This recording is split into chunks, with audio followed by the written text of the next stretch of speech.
John ஹைம்ஸ் இயக்கத்தில் 2009ஆம் ஆண்டு வெளியாகி மாஸ் காட்டிய சயின்ஸ் ஃபிக்ஷன் திரைப்படம் யூனிவர்சல் சோல்ஜர். உக்ரைன் பிரதமரின் மகளையும் கடத்தி செல்லும் பயங்கரவாத குழு ஒன்று அவர்களை பிணை கைதிகளாக்கி சிறையில் இருக்கும் தங்கள் இயக்கத்தை சேர்ந்தவர்களை விடுவிக்க வேண்டும் என்றும் மிரட்டுகிறது. கோரிக்கைகளை நிறைவேற்றாவிட்டால் செர்னோபில் அணுமின் நிலையத்தையும் வெடிக்க செய்து விடுவதாக எச்சரிக்கிறது. அந்த பயங்கரவாத கும்பலிடமிருந்து பிரதமரின் பிள்ளைகளையும் நாட்டையும் அமெரிக்க சோல்ஜர்ஸ் எப்படி பாதுகாக்கிறார்கள் என்பதே கதை.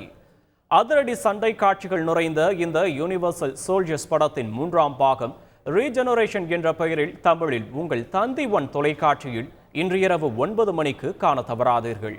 தந்தி ஒன் ஆப், யூடியூப் மற்றும் thandione.com பார்த்து மகிழுங்கள்.